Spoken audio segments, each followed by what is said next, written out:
Because this module is dedicated to sourcing and purchasing, we have to demonstrate visually how we're going to bring together, synchronize, and integrate MRP activities with actual purchasing, going out and acquiring goods from vendors overseas. Maybe they're raw materials, as we've discussed on a couple of occasions, going into a production environment. Maybe they're products that we're buying that we're not going to put into a production environment, but the principles of gross to net exploding and lead time offsetting still apply.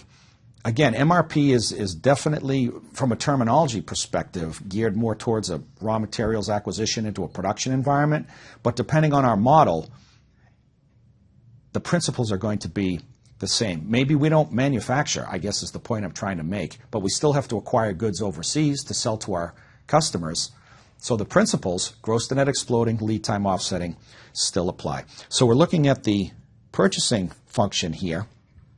And this graphic has changed a little bit from the one we saw previously. We gave a simple example of 2 weeks lead time. Now we're being a little bit more realistic in an international environment and looking at an 8-week lead time. So right there, from a lead time offsetting perspective, we know that our purchasing person, our buying agent, has to be cognizant of that 8-week lead time, understand what the cumulative elements or what the elements are of that cumulative lead time, and be placing orders in such a way early enough in week 2, for example, planned order release, to receive goods way out, in this case, in week 10, beyond the scope of our graphic here, but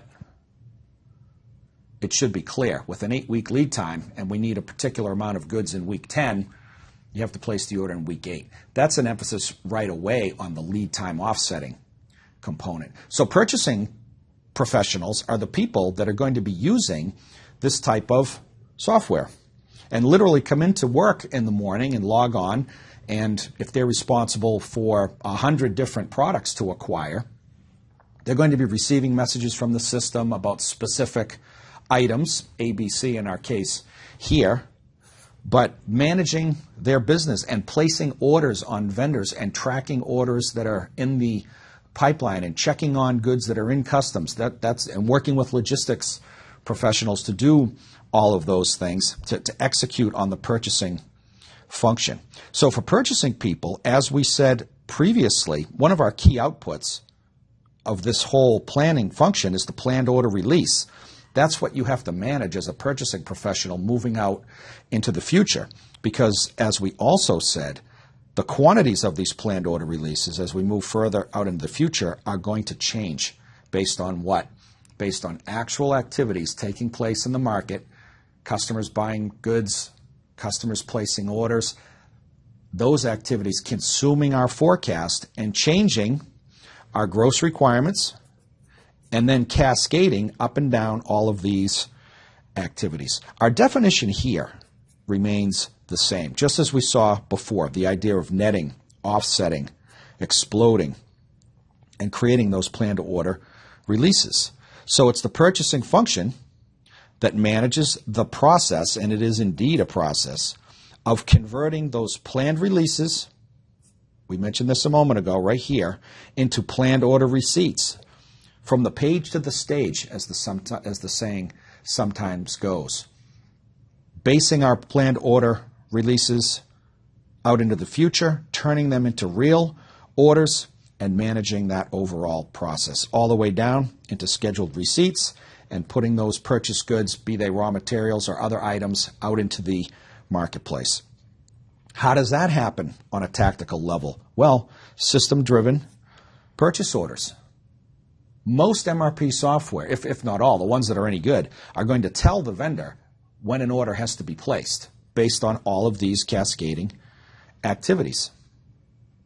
So we're actually moving into the generation of purchase orders and managing vendors, working with those vendors overseas, working with logistics companies, our own internal staff, etc., to make sure all those steps take place, as we saw in the previous graphic, that international supply chain. As things go forward, what are we doing? The manifestation of sales and operations planning in a buy-side environment, making adjustments to those POs as new demand information becomes available. So to run through this again very quickly, our gross requirements in each period are just that, what we think we're going to need before we take into account other things, before we net out or subtract other quantities. So let's say in week 3, the system is telling us we're going to need 5,000 items. Well, in that period, we're projecting to have available 1,000, and for scheduled receipts, another 2,000. So what's our net requirement? 2,000, because we want to add these two figures and net them out from the gross requirement there, 5,000. Might that change? Might a customer place a huge unexpected order and we need to acquire more raw material, more ABC components to go into production? Sure, that's what the software helps us with. That's gross to net exploding. The lead time offsetting, to circle back to some of our original comments in this slide, we need to be in a position to place those orders in whatever period that lines up with that 8-week cumulative lead time. If we're placing orders outside of that 8 weeks, we're going to be late. We could have shut down production lines. We could miss delivery commitments to customers, any variety of things. So gross to net exploding, really important. Lead time offsetting, equally important. So again, if we need goods in week 10 and we know the lead time's 8 weeks, we're talking planned order releases over here. What happens if that lead time changes? What happens if we change vendors from different countries? This needs to be changed. The new cumulative lead time needs to be calculated, and all the cascading activities will update. That's the beauty of the software. But software doesn't mean much if we don't get the information in an accurate and timely fashion into it, and purchasing people can use it to help manage their business. So with that said, let us move on. So we had another look at an item table. An item card reiterated many of our points. So I think it puts us in a good position to talk about strategic sourcing considerations.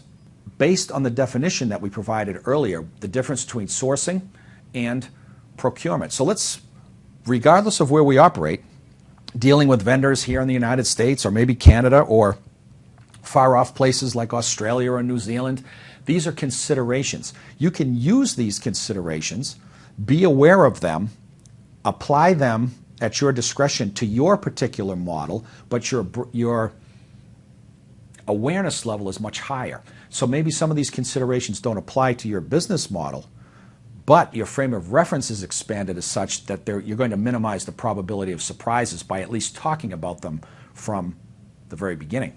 So complexity and risk. Let's introduce that element to our conversation. So many companies literally buy hundreds, if not thousands, of different products in overseas markets. Not unusual to see companies that buy 10, 20, 30, even 50,000 item numbers in a raw material environment or SKUs in a finished goods environment. So to purchase that many products, second bullet point, you have to deal with hundreds of active and potential vendors. Large multinationals that outsource production or buy raw materials from vendors for their own production purposes, not unusual to see them having an active list of 500 vendors around the world. Even more, but 500 is not an exaggeration at all for a good size, serious multinational organization. And not only is the number vast, but in our second to last bullet point, these suppliers can be spread across multiple regions and dozens of countries. In today's day and age, a lot of companies that buy out of Asia will have what's called a China plus one or a China plus two strategy, where from a sourcing perspective, they strategically decide to buy in China, but they'll have one or two other countries that they can buy from as well. That obviously creates more complexity. So these vendors, no matter where they are, they have to be vetted and qualified prior to working with them. Product quality, logistics capabilities, respect for human rights, many of the things that we talked about during our definition.